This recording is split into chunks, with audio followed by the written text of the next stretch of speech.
Olá, mais uma quinta-feira, mais uma semana e voltamos a ter um convidado muito especial. Nesta parte, opiniões desta feita, voltamos a ter Paulo Bento. Paulo Bento com as suas opiniões sobre o nosso concelho, a nossa cidade, o nosso país, a Europa e o mundo, por que não? Antes do mais, Paulo, obrigado por mais uma vez estares connosco e vamos ter meia hora de opiniões de Paulo Bento que penso eu muito interessantes. São as minhas. Se serão interessantes ou não, depois isso cada um avaliará, mas são as minhas opiniões e são sempre feitas com a convicção de quem acredita naquilo que está a dizer. Há quem concorde, há quem discorde, há quem goste mais, há quem goste menos. É democracia, é liberdade. Agora, não tenho por hábito de dizer aquilo que não penso. O que é um bom princípio. Nós estávamos aqui a conversar e estávamos a conversar sobre, perdoem-me a expressão, sobre modernices. Modernices aqui na nossa região, modernices no país, modernices em tudo o que é coisa por aí assim. O que é que entendes por modernices? Por exemplo, aqui na nossa região, quais são as tais modernices, entre comas, que nós vamos vendo, vamos assistindo? O que é que se vai passando? Há pai muita modernice que tendo um bom fundo, que tendo alguma boa razão, se tornou uma modernice. Podemos começar, por exemplo, pelas ciclovias, já aqui falei no último programa, ainda elas estavam na sua fase embrionária. Ainda não eram verdes. Confesso que tenho, durante o dia, como vocês sabem, mas aqueles que conhecem sabem que trabalho em Lisboa e, portanto, não tenho propriamente uma visão do que é que se passa durante o dia. Mas com o aproximar daquilo que já devia ser o verão, mas que infelizmente ainda não é, tenho vindo com alguma frequência cá abaixo. Eu moro lá em cima no Forte de São Vicente à noite, ou comer um gelado, ou passear o cão. Confesso, cada vez que olho para aquilo lembra-me mais uma pista, uma coisa de mini-golf, como havia antigamente na Areia Branca e na Ericeira, quando éramos miúdos, quando íamos lá jogar. Lá no Parque de Santa Marta.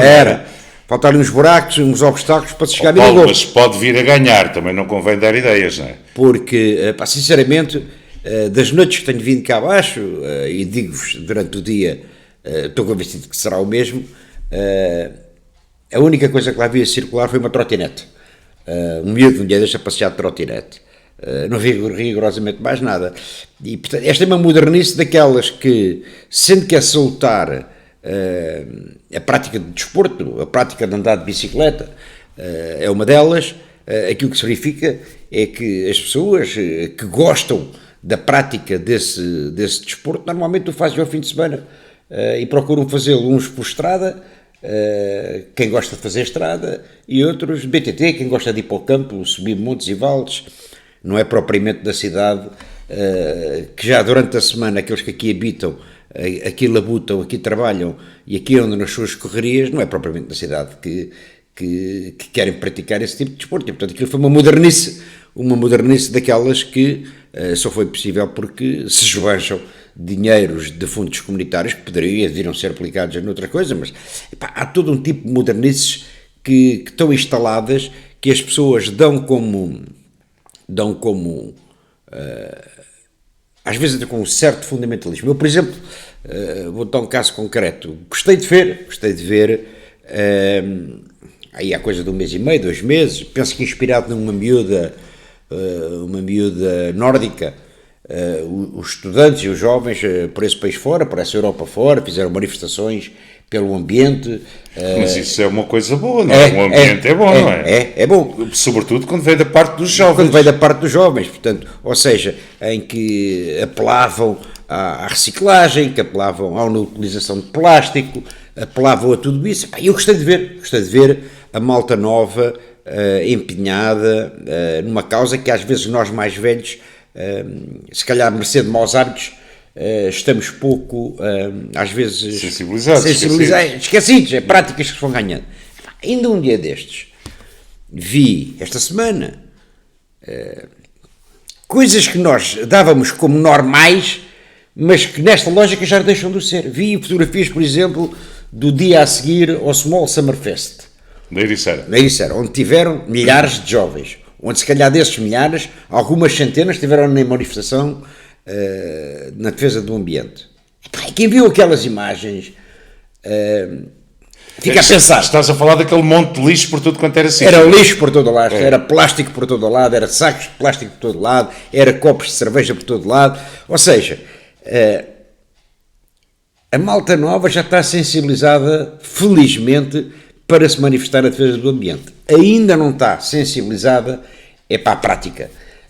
As coisas vão-se fazendo, mas isso não deixa de ser uma modernice. É defendermos uma coisa que depois, na prática, ainda não a aplicamos, como acontece, por exemplo, com o próprio Estado, com as próprias autarquias, e aí as crianças e os jovens têm desenvolvido um papel fundamental, sobretudo as crianças, e eu acompanhei isso quando estive na Junta de Freguesia, notava muito isso.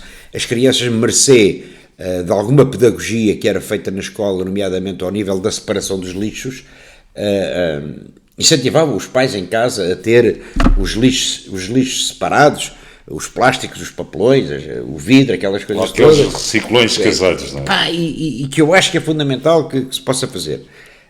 Eu penso que isso agora já está mais atenuado, mas eu tenho conhecimento que, por exemplo, aqui na nossa zona, naquela época, as pessoas que faziam essa reciclagem e que depois a colocavam nos respectivos contentores dessas áreas, não tinham a mínima noção que quando o carro passava, que levava e carregava e descarregava tudo no mesmo sítio, em que o que era vidro de plástico e papelão ia para o mesmo sítio.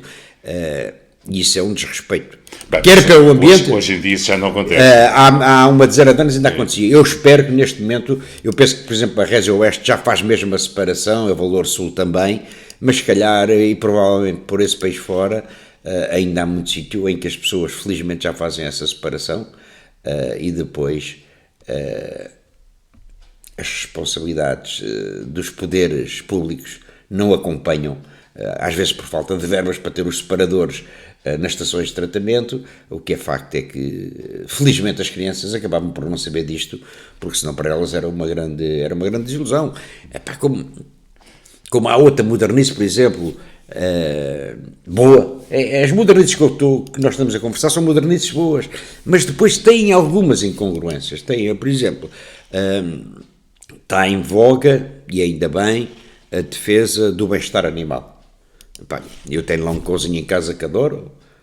Bem, aliás, uma das grandes novidades, se assim o podemos chamar, destas últimas eleições foi o PAN, não é? Sim.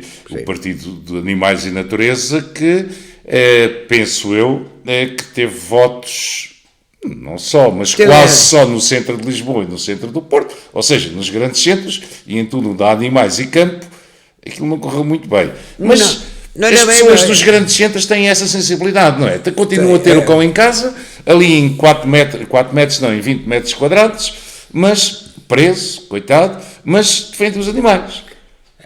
Eu penso que o voto no PAN foi um voto de alguma forma um voto de protesto em relação ao que se passa no país, e as pessoas, o PAN não é o Partido dos Animais e da Natureza. Mas é assim que o PAN significa pessoas, animais e natureza. Eu acho que eles têm esquecido a mesma das pessoas. Ele tem-se mesmo esquecido das pessoas, e ainda agora com esta proposta das beatas, não é? Das beatas para o chão, das coimas, como se tudo isto se resolvesse. Eu fiz um post há pouco tempo em que no Carnaval de Torres, só no Carnaval de Torres, que as coimas que eles propunham, nós pagávamos o Serviço Nacional de Saúde se todas as beatas caíram fossem multadas. Uma coisa que no dia a seguir, felizmente... Estamos a falar das beatas dos cigarros. Dos cigarros, não estamos a falar das beatas da igreja. Ou seja, levam as coisas ao extremo. Era importante que na Câmara, no município de Torres Vedras e nos outros municípios, como eu já vejo em Espanha em alguns sítios, tivéssemos ao longo das ruas cinzeiros colocados nas paredes, em que as pessoas pudessem apagar o seu cigarro e que depois o serviço de limpeza da Câmara os apanhassem. Mas esta malta, destas modernices, a única coisa que sabe é ter ideias e aplicar multas quando elas não são cumpridas. Que depois, normalmente, as multas também não são aplicadas. Mas fica aquela imagem de preocupação estranha, iria até um pouco cínica, quando vejo E isto é uma coisa que me faz uma confusão tremenda, tremenda. Eu sou suspeito a falar nessa matéria, porque, por exemplo, vejo e tenho amigos meus que pensam de forma diferente de mim, e sobre os quais e com os quais de vez em quando converso sobre estas matérias. A mim faz uma confusão tremenda quem consegue ter uma preocupação extrema com o bem-estar animal e ao mesmo tempo é defensor do aborto. Ao mesmo tempo é defensor do aborto. Não faz sentido Para mim não faz, porque para mim, mas isto tem a ver com os conceitos, ou seja, eu sou defensor da anterior lei do aborto, em que o aborto era permitido, ou a interrupção voluntária da gravidez, que nós chamamos de aborto, em que a lei permitia que em caso de violação da mãe, em caso de perigo de vida da mãe, em caso de deficiência extrema da criança, que o aborto fosse possível. Achei que banalizar o aborto é, no fundo, banalizar um ser vivo que é um feto com 3, 4 meses. É a minha opinião. E que é um animal também, nós todos somos animais. Não podemos estar para mim é um ser que já existe. E, portanto, a mim faz-me uma certa confusão que alguém defenda o bem-estar animal e considero banal que um feto com 3, 4 meses de vida, que já é um ser que já tem, se calhar já tem sentimentos, é uma coisa que diz respeito ao corpo da mulher e à opção da mulher. É a mesma coisa que a modernice de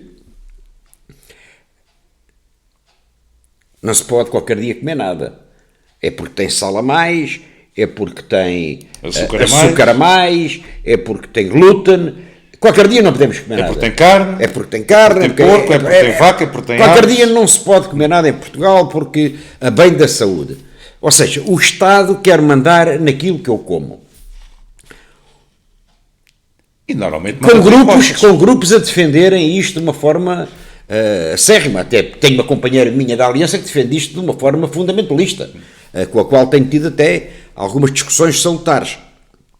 São também os mesmos que me dizem que, na questão da interrupção voluntária da gravidez, quem manda no corpo da mulher é a mulher. Mas quem paga depois a interrupção nos serviços públicos sou eu.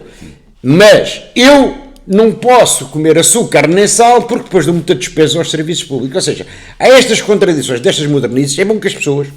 Então, mas não mandas no teu corpo? Eu quero continuar a mandar no meu corpo. Nós às vezes temos a noção de que, por exemplo, cometemos alguns excessos. Tenho comido alguns chocolates demais, se calhar agora à noite. Confesso que tenho.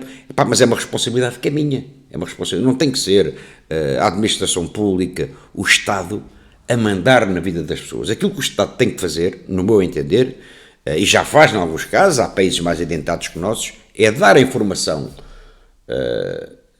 do que é que representa este tipo de consumos e a pessoa que faça a sua opção. Ou seja,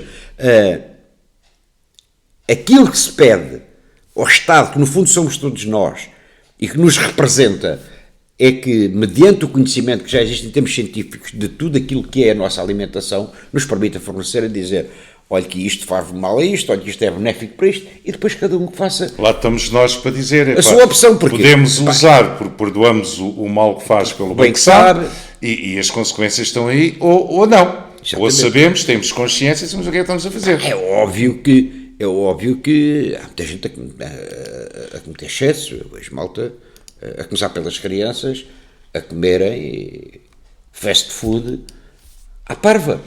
Agora, o que é facto é que isso é uma opção que tem que ser da família, dos pais. Os pais é que têm de decidir, não pode ser o Estado a mandar na alimentação de uma família.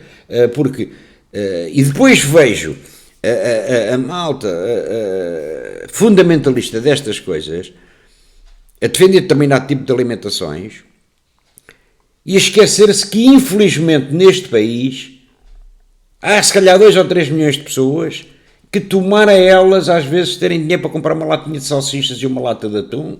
A salsicha não deve ou ser... Ou até um fast food por aí qualquer, não é? De vez em quando comer um hambúrguerzinho, porque não há condições económicas para fazer outro tipo de alimentação. Até qual é a solução? Há muita gente a comer massas, que é o mais barato. Ou seja, a solução é nós termos um melhor nível de vida, para isso temos que ser muito mais produtivos. Agora, aquilo que me deixa de pensar, e era nisso que nós estávamos a conversar, eram estas modernices de pensamentos bonitos, depois, por vezes, não corresponderem, ou não correspondem à realidade, ou não correspondem à prática daqueles que de uma forma fundamentalista, o defendem.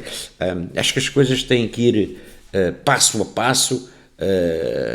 Provavelmente, eu às vezes dou comigo a pensar, pá, já comi batatas fritas ao almoço, ao jantar não como. É uma opção que nós vamos fazendo, que nós vamos nós próprios decidir. Epá, quando me impõem a mim, ou me querem impor, uma das coisas que mais prazer dá na vida ao ser humano, que é comer, de uma forma fundamentalista, a mim não me cai bem, e penso que não reagiria bem se algum dia alguma administração pública me vier a dizer o que é que eu posso comer ou o que é que eu não posso comer.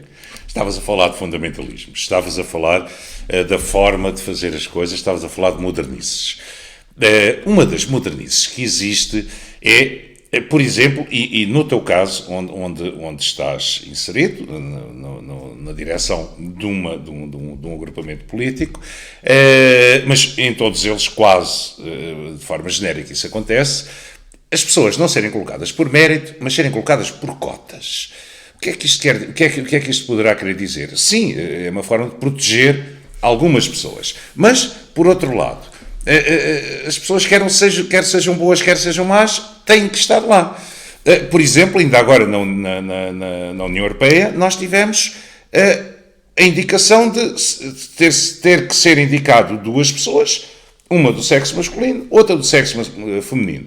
Porque não duas do sexo feminino? E vamos começar por acaso foram duas do sexo feminino. Foi, mas a indicação era assim. Para dois dos mais importantes órgãos da União Europeia são duas mulheres.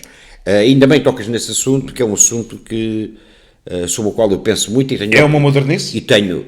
É claramente, porque eu sou defensor claramente do mérito.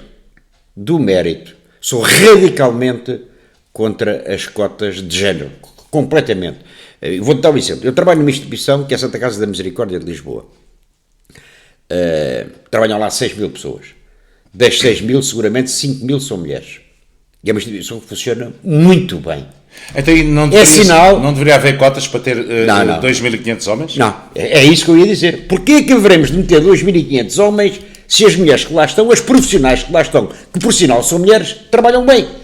E ainda agora, com a nova nomeação da mesa, e com a reestruturação interna que houve, foram nomeadas, ou renomeadas, ou alteradas, FIAs. Nós devemos ter, sei lá, umas 300, 400 FIAs, de nível superior e intermédias. Seguramente, entre 80% a 90% das FIAs principais e intermédias são mulheres.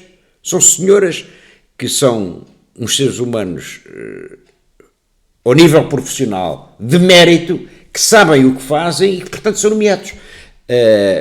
Ainda um dia destes, tive num almoço, uma reunião que seguiu ao almoço de estruturas da minha área de trabalho, na área ligada ao empreendedorismo e à área social. Posso dar um exemplo concreto. A instituição do trabalho, à volta de 700 assistentes sociais. 650 são mulheres. As FIAs acabam por, no fundo, representar tudo isso. Nós estávamos numa reunião de FIAs de algumas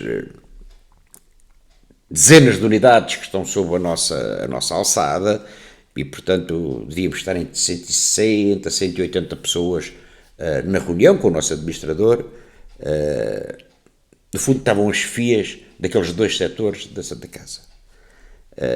E ele, por acaso, e bem, distribuiu um livrinho com os lugares que cada um desempenha, porque houve pessoas que saíram, houve pessoas que mudaram de lugar. E o engraçado daquilo, até comentei, se calhar ali vai aos 90% ao nível das FIAs das mulheres. E ainda bem, não porque são mulheres, mas porque são profissionais, capazes, competentes para desempenhar aquelas funções.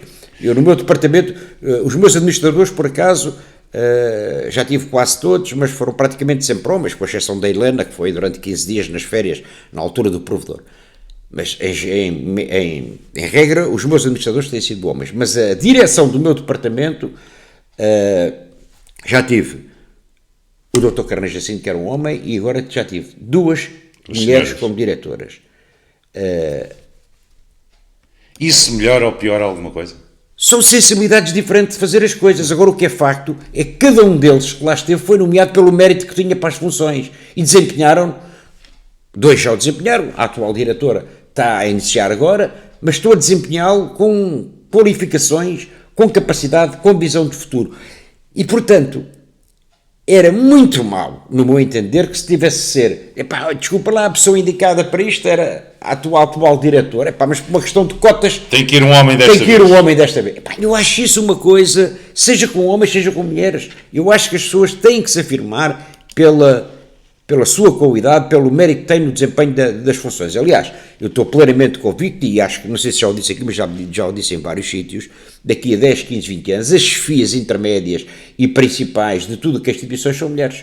Basta a gente ver pelas universidades quem são a percentagem de estudantes universitários, a esmagadora maioria são mulheres, quem tem as melhores notas são mulheres, as grandes empresas, ao nível da função pública, ao nível dos concursos, é quem tem as melhores notas e, portanto, o percurso natural de quem anda muito preocupado que não temos mulheres em cargos de direção, verá que a breve prazo, mais breve que o que pensam, as mulheres terão um papel fundamental pelo mérito delas e nunca, no meu entender, de forma natural.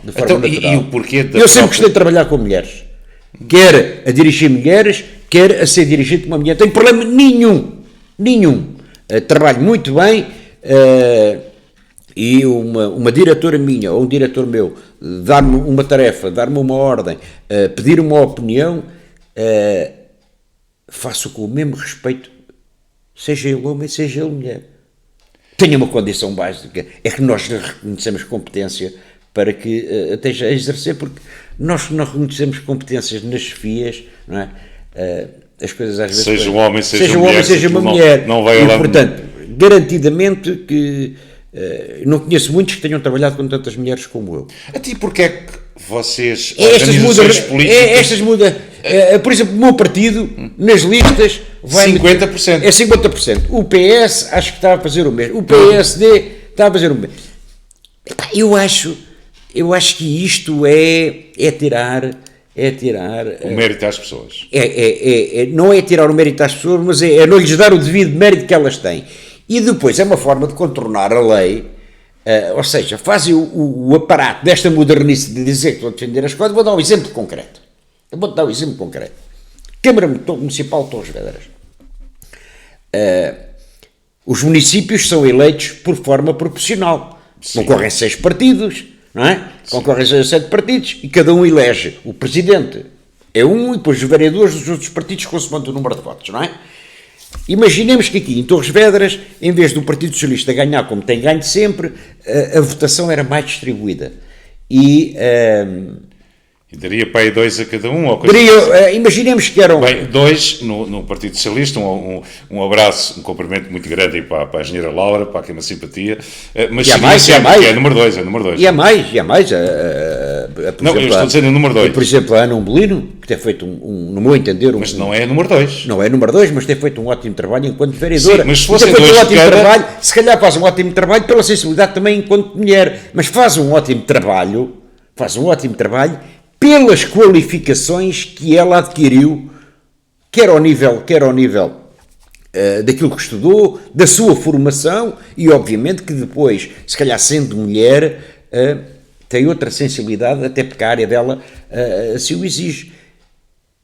Eu nunca gostaria de ver pessoas, como o caso de Laura, ou como o caso da Ana Umbelino, que fossem escolhidas por serem mulheres. É a pior ofensa que se pode fazer. Sentido. É a pior ofensa que se pode fazer a quem tem qualidade. Mas estava-te a dar um exemplo. Imaginemos que vamos arranjar um município mais pequeno, porque o Torres tem 9 vereadores. O município do Sobral de Montagraça, que é aqui ao lado, tem 5 vereadores. O presidente tem 4 vereadores. E que concorrem 6 ou 7 partidos, mas há 5 que elegem. Um elege o presidente e cada um dos outros elege vereadores. Por sinal, os cabeças de lista eram todos homens e todos fizeram a paridade. Todos meteram uma senhora em segundo. Cada um elegeu um. O executivo é formado por 5 homens. E, portanto, esta história da paridade das listas é estas modernices que propagam, mas que depois, na prática, infelizmente, não resulta em nada. Eu recordo-me. Era eu o presidente da Comissão Política, na altura do PSD, quando o engenheiro Pestaquini foi candidato à Câmara. E fui de férias com as freguesias todas prontas, eram 20 na altura, faltava uma, que agora está diluída nos capelos, era o Oteiro da Cabeça. E era uma freguesia muito pequena, agora está com os capelos, já é uma freguesia, mas é uma freguesia muito pequena, tradicionalmente com uma votação na casa dos 70% a 75% para o Partido Socialista, em que os outros partidos tinham uma grande dificuldade em formar listas. Primeiro porque as pessoas... São todos índios, compadre. Vizinhos, compadre, não é só isso, as pessoas sabiam que o resultado, já qual era o resultado, não estavam para...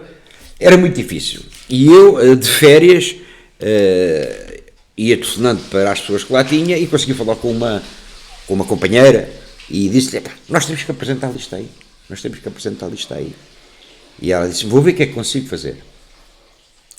2 ou 3 dias depois ligou-me, estava eu em Espanha e disse-me, olha, eu tenho uma lista feita, mas somos 11 mulheres.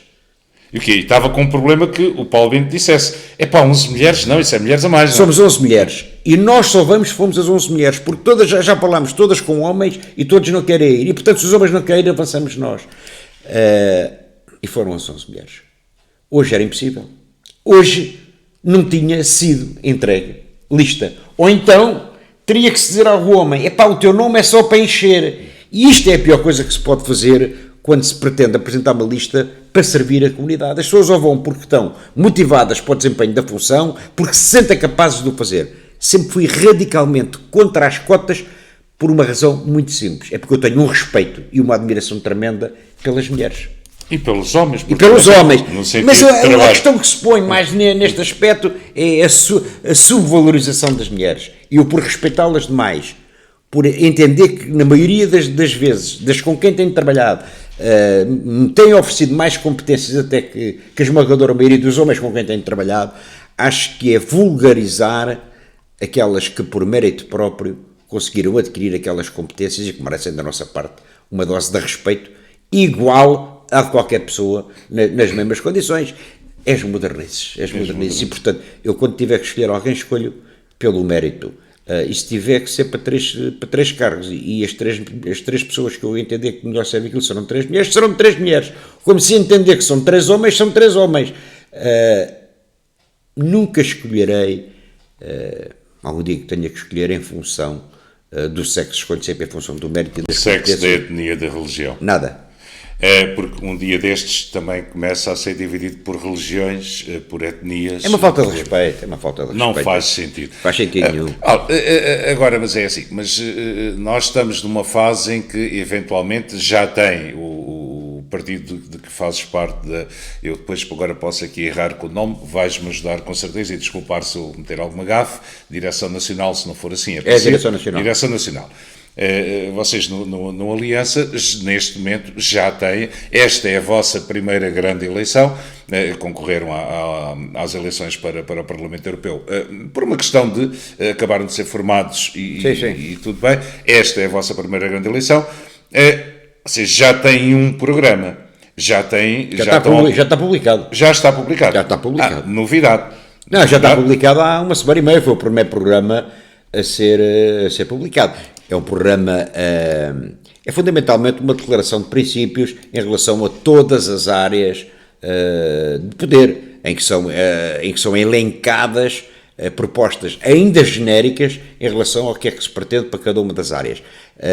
Na primeira semana de setembro será concretizado ao nível do programa medidas concretas em relação a cada uma dessas áreas. Vou dar um exemplo concreto.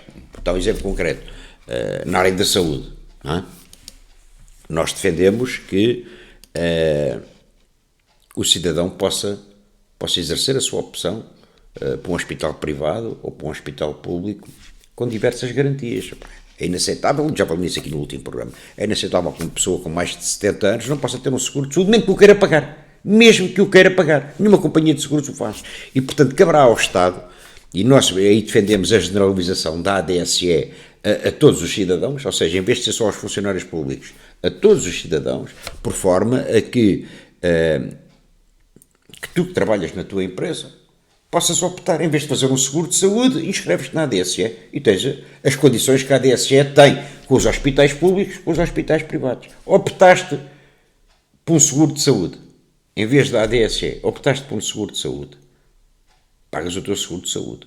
Aquilo que nós defendemos é que tu, ao pagares o teu seguro de saúde, podes e deves poder, em sede de IRS, deduzir tudo o que pagaste do seguro de saúde, com uma condição diferente daquela de agora. É que a partir do momento em que tens o seguro de saúde, podes ir onde quiseres com esse seguro de saúde e tens os benefícios fiscais de poder deduzir. Se fores a um hospital público, o teu seguro tem que pagar ao hospital público. Coisa que agora não acontece. Não acontece. Então, mas tens um seguro de saúde e só te paga privados? Não, paga tu é que só... Não faz sentido. Não, mas faz algum sentido.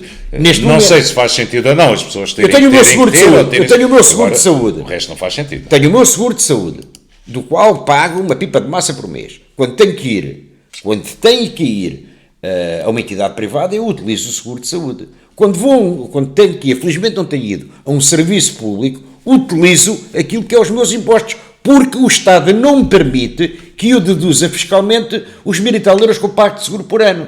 No dia em que me o permitir, tenho que me obrigar a cada vez que vou ao hospital público, pagar, a minha companhia de seguros, pagar ao hospital. Nós vemos aí os grandes paladinos do Serviço Nacional de Saúde contra as empresas privadas de saúde. Eles, no fundo, são os melhores amigos das empresas privadas de saúde. E então das companhias de seguros, que é uma maravilha. Em que sentido? Em que sentido? Porque, ao estar caótico o Serviço Nacional de Saúde como está, as pessoas cada vez mais, e a saúde é um bem fundamental, às vezes retiram de algumas mordomias que gostavam de ter para poder ter um seguro de saúde e acabam por ir ao privado.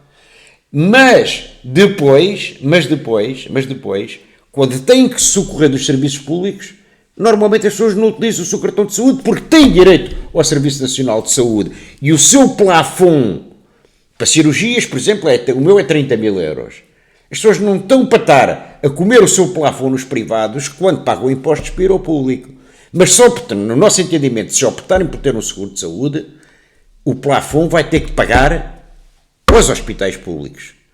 Por forma a que aqueles que infelizmente não têm possibilidade de ter o seguro, nem têm possibilidade de ter a ADSE, as pessoas que recebem 600, 700, 800 euros por mês, os idosos, quando vão aos diversos serviços públicos e privados, o possam ter gratuitamente. Através do Orçamento de Estado. Ou seja, o Estado tem que assegurar, através de uma ADSE generalizada, não só aos privados, não só aos públicos, mas fundamentalmente aos pensionistas, aos reformados, às pessoas que trabalharam uma vida inteira e que agora, com 70 anos, querem ser operados às cataratas, estão 2 anos e meio, 3 anos à espera, e se quiserem ir ao privado têm que pagar, e não podem fazer um seguro porque ultrapassaram os 70 anos e as companhias de seguros não fazem. Não. Essas pessoas têm que ter condições, através do sistema da ADSE alargado, para que, pagando um tanto por mês, em função dos seus rendimentos, uma pessoa que recebe 800 euros, 900 euros de pensão, se tiver que pagar 15 ou 20 euros para essa ADSE, também não é por aí que deixa, mas sabe que quando precisar de serviços e cuidados médicos, pode ir ao privado e pode ir ao público, sem ter que estar 2 anos para além da saúde. E eu peço desculpa porque ainda não tenho um conhecimento muito aprofundado do programa, do vosso programa, do Aliança. Quais são as outras grandes áreas onde se vão focar? Eu sei que se focam em todas elas, sim, claro, mas aquelas mais importantes. A questão da saúde é fundamental. A questão da coesão territorial. Sim. É inadmissível que cada vez mais, até ao nível dos fundos comunitários, as verbas sejam aplicadas no Grande Porto e no Grande Lisboa, e cada vez mais há uma desertificação do país, nomeadamente do interior, porque as pessoas, à falta de emprego, têm que começar a fugir para as grandes cidades. E o nosso país é bonito demais, é pequeno demais e bonito demais para que nós deixemos de desertificar o nosso interior. E, portanto... Quais são as soluções? Quais são as medidas? As soluções é criar... essas serão apresentadas em setembro. Posso dar um lamiré, mas elas terão que passar, obviamente, por incentivos fiscais a empresas que criem postos de trabalho nessas regiões, que permitam que um médico não fuja de Porto Alegre ou de Castelo de Vide porque tem uma filha com 18 anos, quer estudar, e ele não quer estar em Porto Alegre e ela estar em Lisboa. Ou seja, temos que criar condições de fixação em que as pessoas se sintam que têm condições de fazer e desenvolver ali a sua vida. E, portanto, temos que, ao nível da negociação com Bruxelas, cada vez mais canalizar os dinheiros dos fundos estruturais, em vez de fazer ciclovias em Torres Vedras, para que eles possam ser aplicados, se calhar, noutro ponto do país, em algo que crie riqueza, crie fixação de pessoas e permita que as pessoas não tenham que abandonar as suas raízes à procura de uma vida que não têm nas terras onde nasceram e onde gostavam, se calhar, de morrer. Bem, mas não vamos culpar... Estou a falar na questão da União Europeia por isso. Não. Por exemplo, a Grande Lisboa tem para estes grandes projetos 15% ou 20% de verba subsidiada, e o interior tem 85%. O problema não está na União Europeia, o problema está mesmo nas nossas estratégias internas do nosso país. Não, mas é um conjunto de situações. Vou dar um exemplo. Ao nível da inovação social, que é uma área que eu trabalho na Santa Casa. Uma vez apresentei um projeto ao presidente do Portugal de Inovação Social, responsável por umas centenas de milhões de euros a ser aplicados. E eu apresentei-lhe o projeto, aqui, como nós estamos a conversar, e disse: Filipe, eu gostava de fazer isto, ao nível da misericórdia. Ele disse: podes-me apresentar esse projeto amanhã, e eu amanhã aprovo-te o projeto. E era um projeto com algum valor em termos de monetário, com uma condição. Eu vou-te dizer o que era em concreto. Era um trabalho de reinserção de mulheres presas que estavam em final de cumprimento de pena. Sim. E que é um drama, a maior parte delas. Tinha visto uma reportagem uns dias antes, mães com filhos que já nasceram na prisão ou que foram para lá com 1 ano, que apanharam 5, 6 anos, as crianças tinham lá ótimas condições ao nível de equipamentos, nunca viram outra realidade sem ser a prisão, e vi uma reportagem que eles perguntavam às mulheres: estão felizes? Foi até num dia que o Benfica, através da sua fundação, foi à prisão de Tires a colocar equipamentos para as crianças.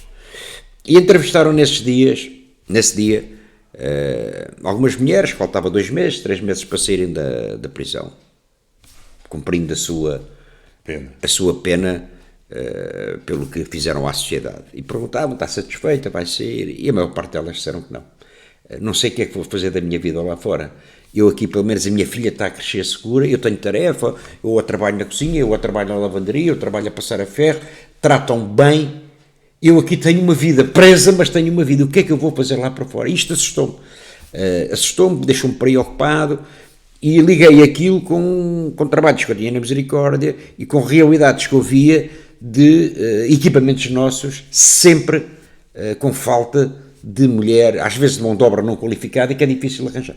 E a minha proposta ao homem do Portugal de Inovação Social, na altura, foi que, através de uma equipa constituída de assistentes sociais, de psicólogos, em conjugação com a prisão do Tires, pudéssemos ali escolher 30, 40 senhoras que estivessem à beira de sair. Para um projeto piloto. Para um projeto piloto, em que teria que ser avaliado. Havia certamente situações em que diziam: esta senhora está perfeitamente apta para trabalhar, mas ela é da Amadora e não pode ir para a Amadora, para o meio onde cometeu os crimes, porque pode reincidir. Ela terá que ir para outro sítio. Ou esta pessoa, ao contrário, tem uma boa estrutura familiar, cometeu um disparate, convém estar ali porque a família apoia.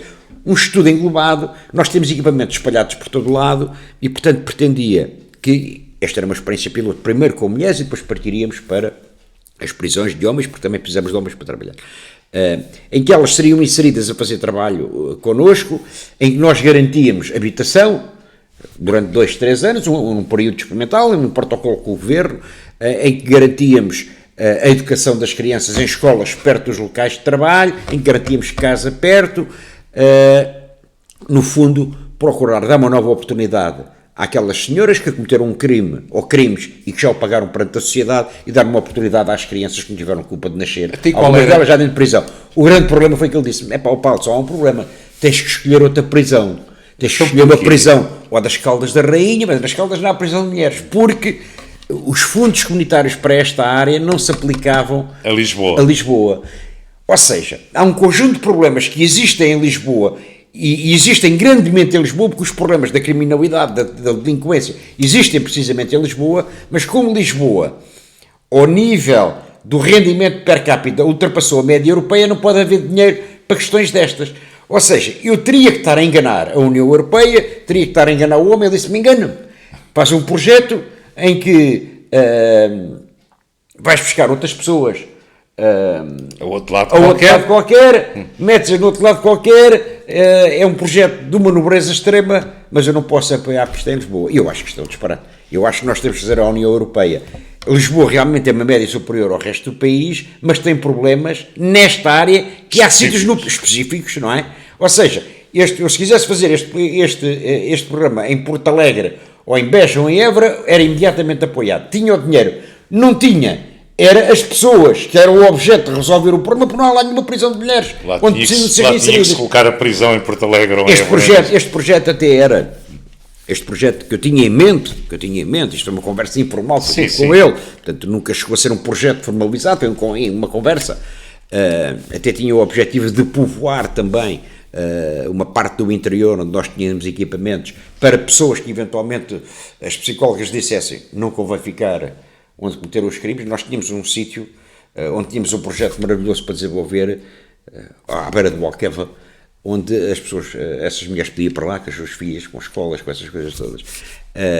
Mas não se conseguiu fazer, não avançou, precisamente porque isto está mal explicado à malta de Bruxelas. E, portanto, os nossos negociadores, sejam eles qual for, de que governo for, têm que se dizer: venham cá ao nosso país e vejam. Realmente Lisboa está acima da média europeia, mas os problemas sociais fundamentais estão aqui em Lisboa e no Porto. Há outras coisas que nos dão dinheiro para gastar em Lisboa, que tinham que ser gastos era realmente noutras zonas do país.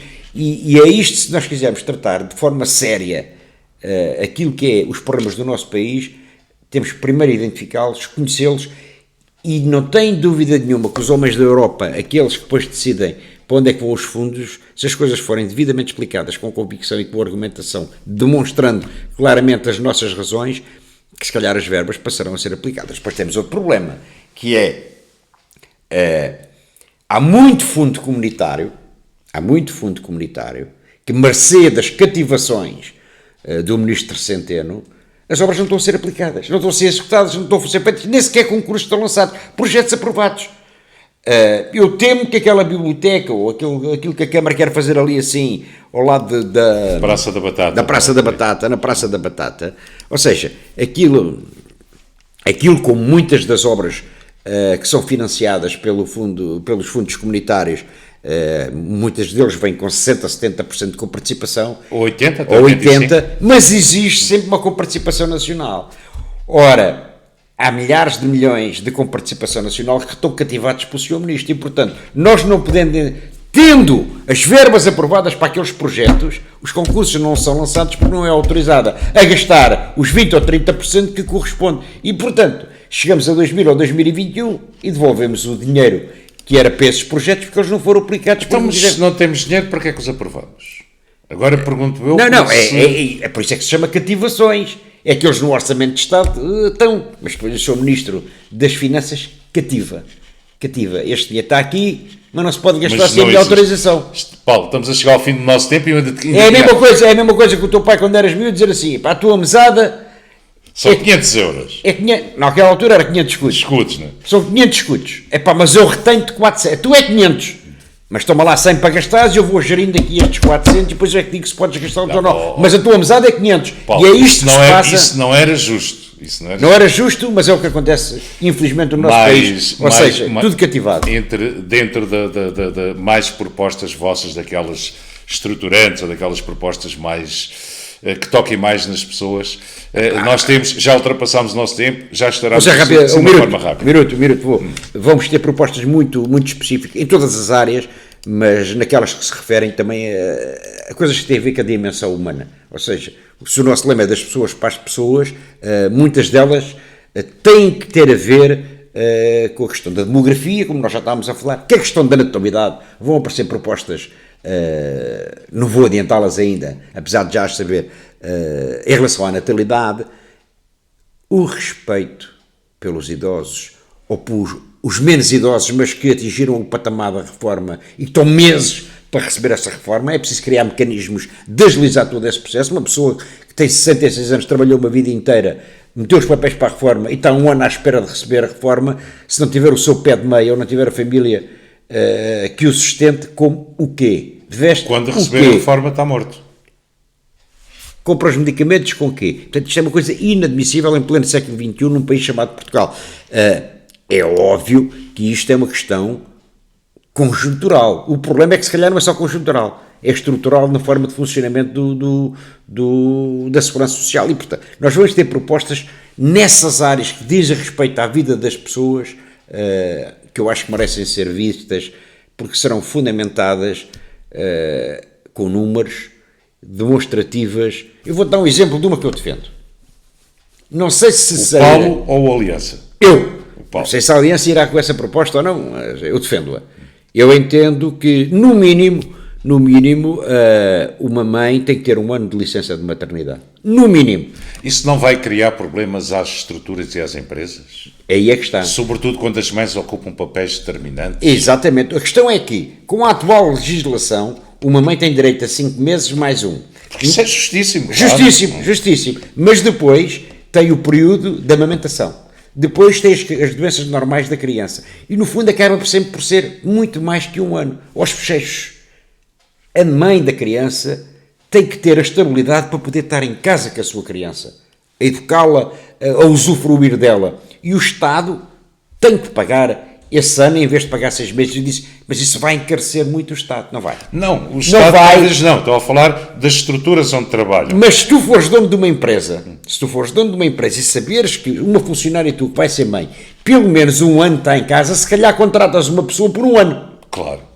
Mas se ela tiver só 5 meses, se calhar não contratas. E depois anda a empresa naquele rank, nem funciona bem, a chatear a mãe, para você já devia ter vindo, você está em muitas consultas com a criança, a mãe tem que ter a estabilidade para estar com a sua filha, com o seu filho, com os seus gêmeos, seja com quem for. No mínimo um ano. E isso permite que as empresas, pelo menos durante o ano, possam ir ao fundo de desemprego buscar pessoas para trabalhar. Porque as mães vão ser pagas pelo Estado. Exatamente. Ou seja, mas feitas as contas, já fiz as contas todas. Até rentável é. Acaba por ser mais benéfico para o Estado. Porque depois, feitas as contas, uma criança que aos 5 meses tem aqui para uma creche, ela tem um custo para o Estado, que tem que ser somado. Eu fiz as contas todas, quando apresentei esta proposta no Aliança, fiz as contas todas, com esta medida de as pessoas, das mães poderem estar, em vez de 5 meses em casa, um ano, o Estado poupa dinheiro, dá melhores condições de vida à criança e à mãe e baixa os níveis de desemprego. Bem, Paulo, estouramos aqui o nosso tempo todo. Ainda vamos falar antes das próximas eleições, ou seja, ainda vamos falar... Certo, quero só dar uma saudação no seguimento daquilo que eu disse. Quero saudar a nova Presidente da Comissão Europeia. Ao fim de 60 anos, temos uma mulher pela primeira vez como Presidente da Comissão Europeia. Eu não estou satisfeito pelo facto dela ser mulher no seguimento daquilo que eu disse em relação às cotas. Eu acho que ela deve ser, e tenho a esperança que ela seja uma grande... Já tiveste um amigo teu como presidente, e estou a falar de Durão Barroso. Sim, meu amigo, entre aspas. Sim, pronto. Ex-companheiro. Ex-companheiro. Amigo nunca foi. Mas ela tem que ser uma grande senhora. Uma senhora que é mãe de 7 filhos. Tira 2 cursos superiores com mestrados completamente antagónicos. Chefiou as Forças Armadas alemãs, chefiou a Secretaria de Estado da Família. Ou seja, é uma mulher com uma abrangência tremenda. Ela é Presidente da Comissão Europeia, como eu entendo que deve ser, pelo mérito das suas capacidades, das suas escolhas, obviamente fazer parte do partido que teve mais votos. Na Europa, quem governa ainda é quem tem mais votos, é um bocadinho diferente de Portugal. Essa portanto, é uma maldade muito grande. E portanto, desejar à senhora que, para bem de nós portugueses, para bem de nós europeus, e não só, porque nós socorremos tudo o que é maleitas ao nível desse mundo fora, que ela possa ter um bom desempenho do cargo, não tenho dúvida nenhuma que o terá, e para entrar um bocadinho em contradição com o que disse há bocado, assim os homens a ajudem, porque espero que não a torpedeiem e que a deixem desempenhar o seu papel com base naquilo que ela definiu quando se apresentou ao Parlamento Europeu antes da sua eleição, em que ela fez uma panóplia de propostas da forma que me ia trabalhar. O que eu peço, enquanto cidadão desta Europa, é que deixem a senhora desenvolver aquilo que se propôs fazer e que a ajudem, porque certamente que se o fizerem, então nos ajudaram nós todos. Uma última pergunta, assim, meio provocação, até porque estas são as primeiras grandes eleições que a Aliança vai ter. Continuam à espera de um bom resultado? Os bons resultados que os ditam são as pessoas, são os eleitores. Aquilo que nos compete fazer é procurar demonstrar às pessoas que somos merecedores da sua confiança, que as nossas propostas se adequam à sua forma de pensar e que elas são execuíveis. E depois as pessoas julgarão. Obviamente que o nosso desejo é que possamos ter um resultado bom, substancialmente superior àquele que tivemos nas europeias, onde infelizmente não pudemos eleger nenhum deputado, mas fomos fazer por, nestas eleições, poder eleger não um, mas vários, não só por Lisboa, como noutros distritos, fundamentalmente porque, deixa-me só dizer isto, já vi as listas, os cabeças de lista de praticamente todos os partidos, em todos os distritos. Continuam todos os grandes partidos a fazer a mesma coisa, aquilo que eu já combatia quando fazia parte do PSD. Para Braga vai um indivíduo de Lisboa, para Bragança vai um indivíduo... Ou seja, Lisboa. Os ministros têm que ser cabeças de lista em todo o lado. No PSD é a mesma coisa. No CDS é a mesma coisa. No PC, a senhora que representa os verdes, no fundo é uma amálgama do Partido Comunista, que tem ido sempre por Setúbal, agora vai para a Leiria. Ou seja, há um desrespeito. Sempre critiquei isto, por isso que nunca defendi esse sistema eleitoral. Acho que deve haver uma lista nacional em que os partidos possam ter pessoas especializadas em economia, em justiça, nisto e naquilo, e que depois haja círculos para que os distritos estejam representados. Mas para estarem representados tem que ter gente que ou nasceu nos distritos, ou que vive nos distritos, que tem lá as suas raízes. Vejo uma guerra no CDS em Braga, porque no Bloco de Esquerda, em Santarém, no PS, com uma conterrânea até aqui nossa que vai pela Guarda. Ou seja, guerras tremendas, porque as pessoas nas suas localidades se sentem ofendidas, porque é um atestado de incapacidade para as pessoas. E depois que não é só de incapacidade, é que as pessoas sabem que alguns deles só lá vão daqui a 4 anos se forem cabeças de lista. Não vão aos seus territórios onde foram eleitos, não falam, não ouvem as preocupações das pessoas. E nisso há uma coisa que eu te posso garantir. Hoje foi apresentado os 22 cabeças de lista da Aliança. Todos os cabeças de lista que a Aliança indicou são naturais, ou são residentes, ou trabalham profissionalmente nos distritos pelos quais são candidatos. Não há paraquedistas enviados de Lisboa para distrito nenhum. Já agora, só por curiosidade, porque eu não assisti a essa indicação, candidato por Lisboa, cabeça de lista, Pedro Santana Lopes. É óbvio. Pedro Santana Lopes. Pelo Porto? Bruno Ferreira Costa. Vamos ficar por aqui. A Leiria, já agora, que nós chegamos a muita gente de Leiria. Uma grande amiga minha, a Joana Ferraz. Joana Ferraz, em Santarém. A Joana Ferraz trabalha na RTP, faz a sua vida durante o dia em Lisboa, mas ela durante a semana vive em Lisboa, mas toda a sua família está em Leiria. Aliás, no dia das eleições combinámos encontrar-nos na sede para ver os resultados. Eu vou chegar mais tarde porque eu estou numa mesa de voto em Leiria. E portanto todas as nossas pessoas têm a ligação ao distrito. não são nem melhores nem piores que as outras. Não entramos por isso, aí cabe cada um analisar. Agora, a única coisa que nós garantimos é que são de lá e, se forem eleitas, saberão representar o distrito e saberão fazer o acompanhamento durante 4 anos das carências e daquilo que são os anseios das populações. Os outros, cada um que responda por si. Que tudo corra bem, como Esperemos. deseja a todos os outros, E, obviamente, que seja democrata. o óbvio é, Hoje, aquilo que eu peço mais é uma participação muito grande, ao nível que não haja uma abstenção tão grande. Se entenderem que é na aliança que devem depositar o seu voto, nós ficaremos muito Mas ainda vamos satisfeitos. conversar antes das eleições. Isso é uma ainda coisa vamos que- saber que são os outros vossos cabeça de lixa também, se fizeres o favor de nos dizer na altura. Obviamente. Paulo, quero agradecer por ter estado Obrigado, aqui. Obrigado por ter estado com todos os que fazem favor de estar connosco. E é sempre bom ter as tuas ideias e as tuas opiniões também. Grato eu por poder expressá-las e partilhá-las. Sei Eu que há uns que penso- concordam, há outros que não concordam, mas É a vida é feita assim, é a liberdade. É a democracia.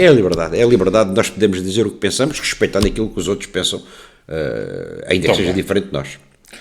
Por hoje vamos ter que ficar por aqui, que já ultrapassámos aqui o nosso tempo.